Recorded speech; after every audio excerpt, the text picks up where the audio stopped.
Have you ever looked into someone's eyes and felt like no one was there? They were looking at you, smiling even, but something inside them was missing.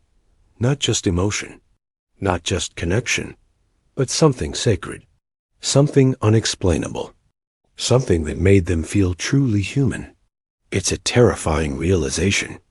One day, you wake up and notice that someone you love, a partner, a sibling, a friend, a parent, no longer feels alive in the way they once did.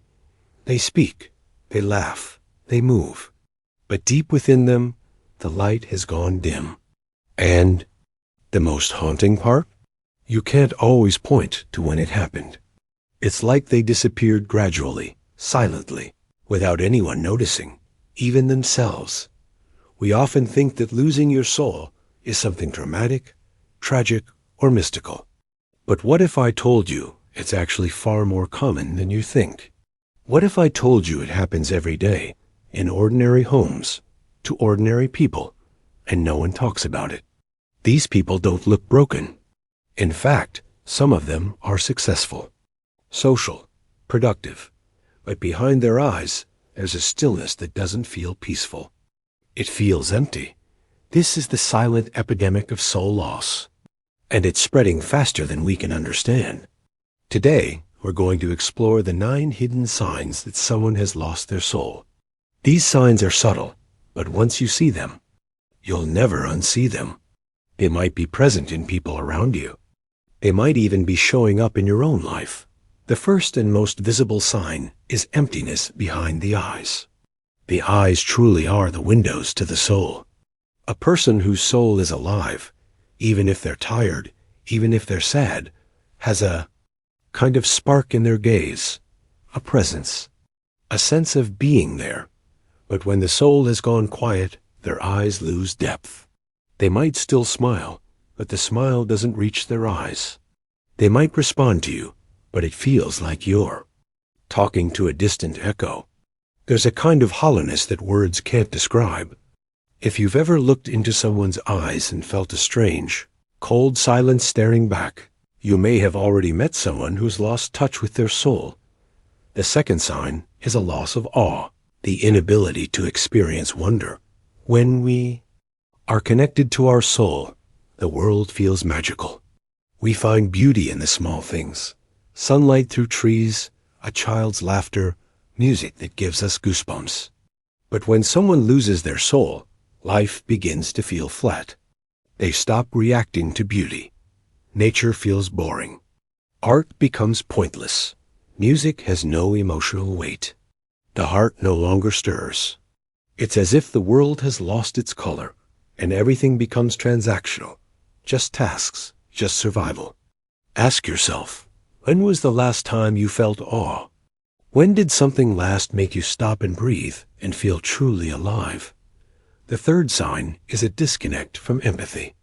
Empathy is the soul's ability to reach out and feel what someone else feels. It's the invisible thread that connects us as human beings. But when someone loses their soul, that thread becomes frayed. They might still say all the right words. They might act concerned, but the concern is empty. There's no warmth, no depth, no real care. They can walk past someone else's suffering as if it's just background noise. They don't get angry at injustice. They don't cry at stories of pain. This isn't always cruelty. Often it's numbness. But that numbness is chilling, because it means something inside them, the part that makes them human, has gone quiet. The fourth sign is a deep resistance to silence. Ask someone who's lost their soul to sit in stillness, and you'll see how uncomfortable they become. They'll reach for their phone. They'll fidget. They'll need music or noise or distraction. Silence terrifies them, not because silence is scary, but because in silence we meet ourselves. And someone who's lost their soul is avoiding that meeting at all costs.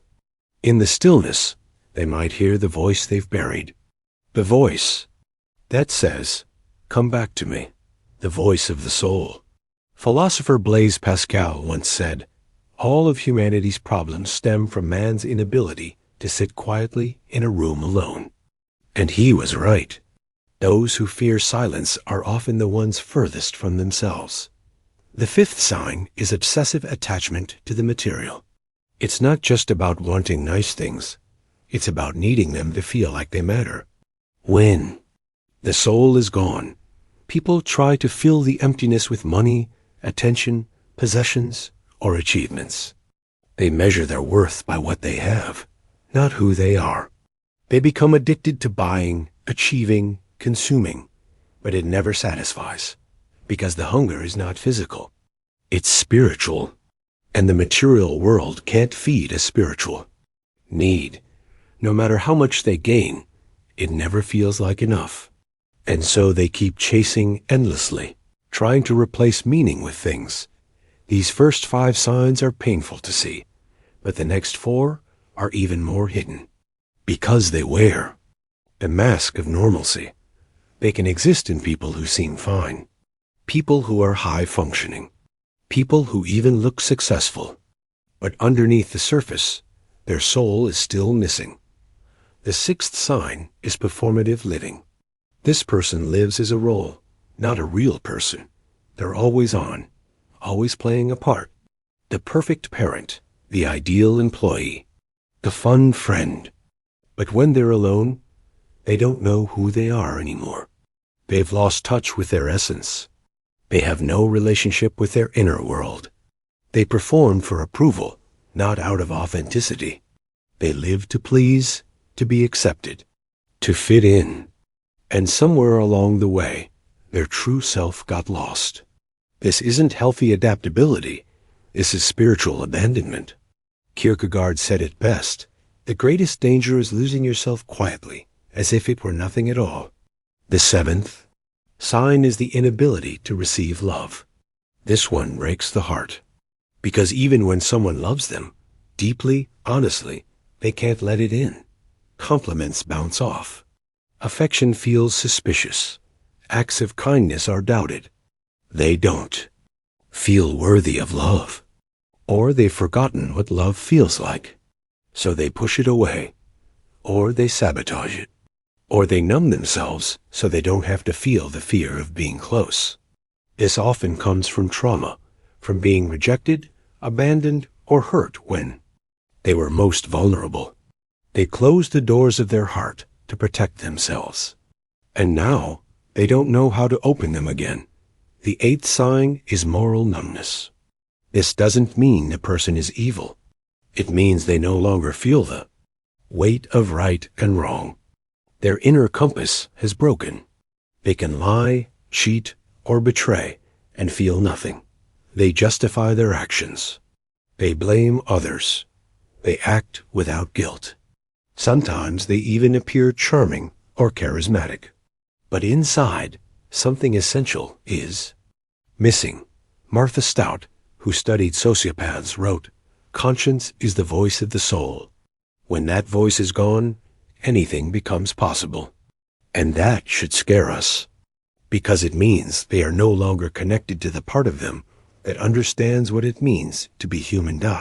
And now, the 9th and final sign, the most subtle, the most dangerous, and the most tragic, the loss of longing. A soul that is alive always longs for something, not more stuff, but more meaning, more connection, more truth, a deeper relationship with life. But when someone has truly lost their soul, that longing dies. They no longer dream. They no longer hunger for growth, or beauty or transformation. They might still set goals, but there's no passion behind them. No ache for something sacred, no fire in the belly. Just cold, mechanical movement. They survive. But they don't truly live. At this point, you might be thinking of someone in your life who fits one or more of these signs. Or maybe you're thinking of yourself.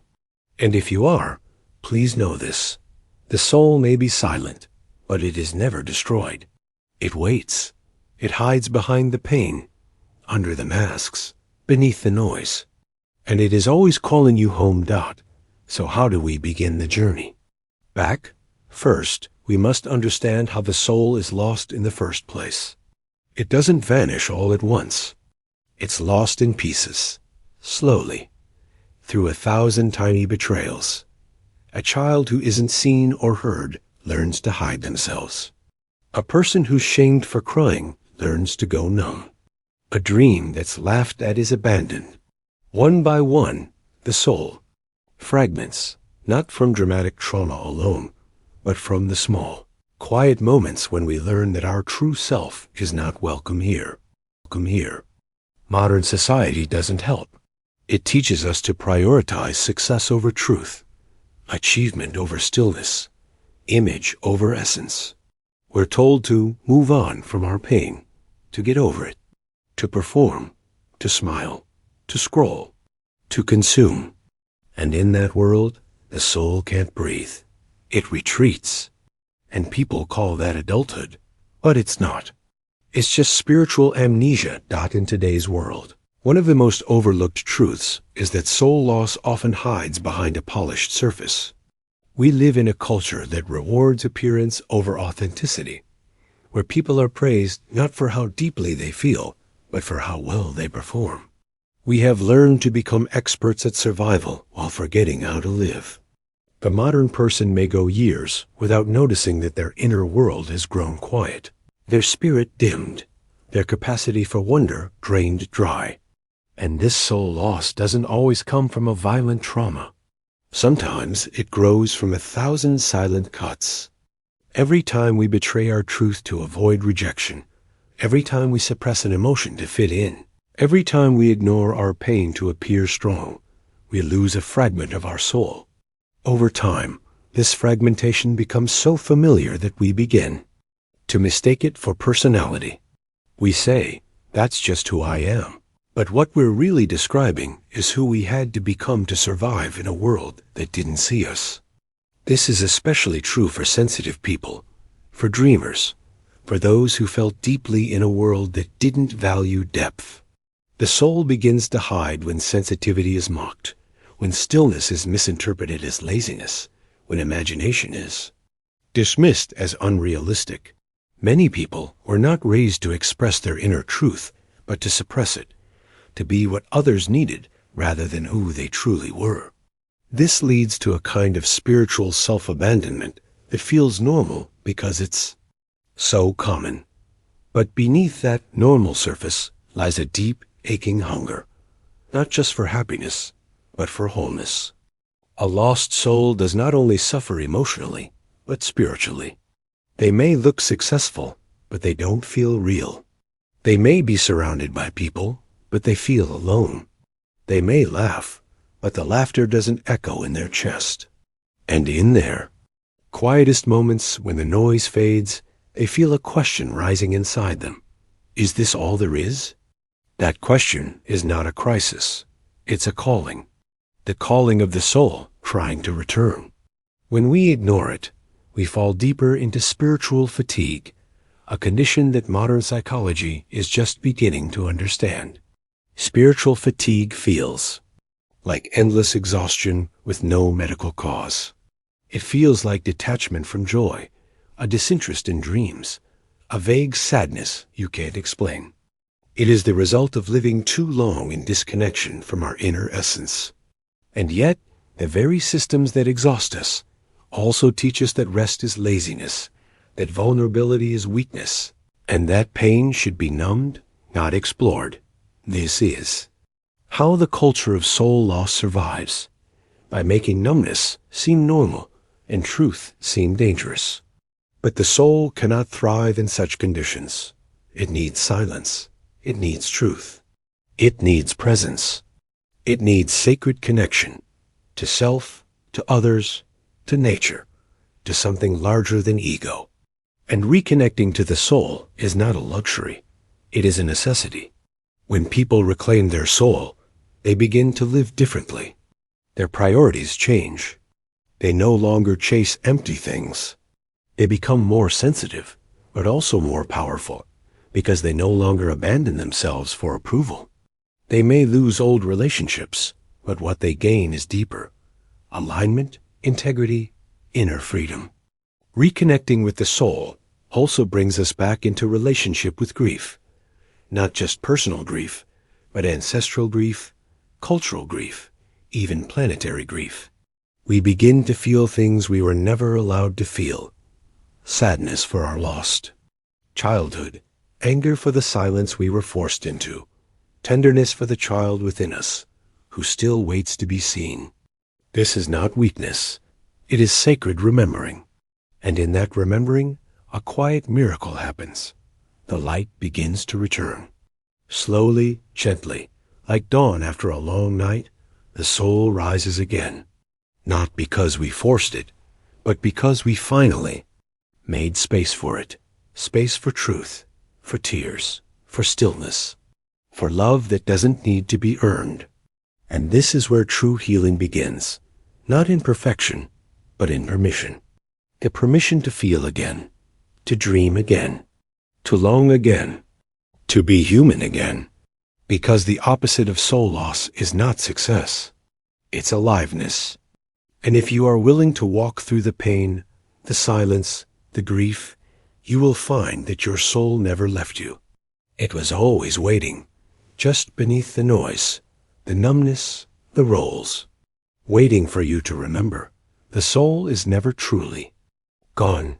It may feel distant, silent, or hidden, but it is never destroyed.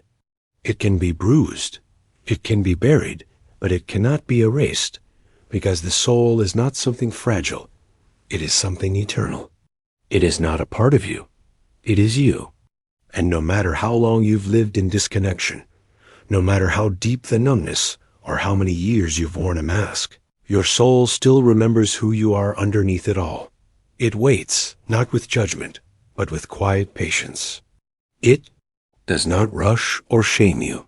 It knows the truth, that your absence was never a betrayal, only a coping mechanism, a survival instinct, a shield you built to carry yourself through a world that wasn't always kind to softness, to depth, to truth. When people lose touch with their soul, they often say, "I don't know who I am anymore." But the real meaning of those words is this: I don't remember how to feel like myself. And the truth is, you don't have to become anyone new. You only need to return to what's always been inside you. We think of healing as becoming better, more enlightened, more fixed. But healing is more about remembering, peeling away the false layers, the social conditioning, the performative habits, until what's left is something real. The soul doesn't demand perfection. It doesn't care how successful you are, or how many goals you've checked off. It doesn't even care if you're broken. In fact, the soul often finds its way back through brokenness. It's in those moments when we fall apart, when the mask slips, when the pain rises, when we finally admit, "I can't keep doing this," that something sacred opens. The cracks are not flaws. They are entry points. That's where the soul slips back in. You see, we don't lose our soul because we are weak. We lose it because we are human, because we adapt, because we learn to protect ourselves. And in doing so, sometimes we forget how to connect with the essence that once made us feel whole. But the soul does not take that personally. It understands the wounds that made you forget. It understands the silence that made you numb. And it is not asking you to rise overnight. It's only asking you to listen. You might hear your soul in unexpected ways, a sudden emotion rising during a song you haven't heard in years, a dream that feels more like a memory, a strange sense of longing when you look at the stars. These are not random. They are whispers, invitations, echoes. They remind you that the deepest parts of you are still alive, still reachable, still sacred. And this is where the beauty begins. When you realize that the soul never punishes you for forgetting, it only rejoices when you begin to remember. Some people believe you have to travel far to find your soul, retreat to the mountains, visit holy lands, read ancient texts. But the truth is, your soul is not hiding in some distant place. It is here. It is in the moment you dare to be honest. It is in the silence between heartbeats. It is in the tears you've held back and the questions you've been too scared to ask. You don't need to go out into the world to find yourself. You need to come home to yourself. And what does it mean to come home? It means learning to sit with what is real. The grief, the joy, the confusion, the tenderness, the contradictions. It means not needing to have it all figured out. It means making space for mystery. The soul speaks in symbols, not logic. In feelings, not formulas. It's not always loud. Sometimes it speaks through a chill down your spine, a sudden burst of intuition, a quiet inner knowing that you can't explain but can't ignore. These are the breadcrumbs. These are the signs that your soul is near. And once you learn to notice them, you begin to walk differently through the world. You begin to move slower, speak softer, love deeper. You begin to notice things that others overlook. The way the wind feels on your skin, the way the light pours through your window, the way your heart flutters when you tell the truth. The soul doesn't need you to be spiritual. It needs you to be real. Real with your pain, real with your past, real with your joy, and most of all, real with your desires. Not the desires shaped by advertising or society, but the quiet, sacred longing that lives underneath it all. That longing is the soul's compass. When you follow it, you are never lost. And yes, you will wander. You will get distracted. You will forget. But the soul does not judge the detour. It only wants you to keep returning. Sometimes we fear that we've lost our soul because we've made mistakes. We've hurt others. We've hurt ourselves. But even then, the soul does not condemn. It offers a path forward. It says, yes, you lost your way. But now you are here, and this moment is enough. The truth is, the soul cannot be taken from you. Not by trauma, not by failure, not even by time. It can be silenced, but it can always be found. And every time you listen to your body, express your truth, or forgive yourself, you are taking a step toward reunion. Every time you rest when you're tired, instead of pushing through. Every time you cry, instead of numbing. Every time you reach out, instead of withdrawing. These are sacred acts. These are moments when the soul returns, piece by piece, breath by breath. So if you're reading this and you feel far from yourself, I want you to know there is nothing wrong with you. You are not broken beyond repair. You are not too far gone. You are simply in the space between forgetting and remembering, and that space is sacred. You are closer than you think. The fact that you're even longing for reconnection means the soul is already knocking, already calling, already moving in your direction. All you need to do is slow down and open the door. It might not happen all at once. Healing rarely does. But even the smallest act of soul remembrance, a deep breath, a vulnerable conversation, a few minutes of stillness, can start a transformation. And once it begins, your life will never be the same. Because once you feel your soul again, truly feel it, you will never want to live without it. You will stop settling. You will stop hiding. You will stop apologizing for your truth. You will begin to live, not from fear, but from presence. Not from survival, but from essence. And in that shift, your entire world changes.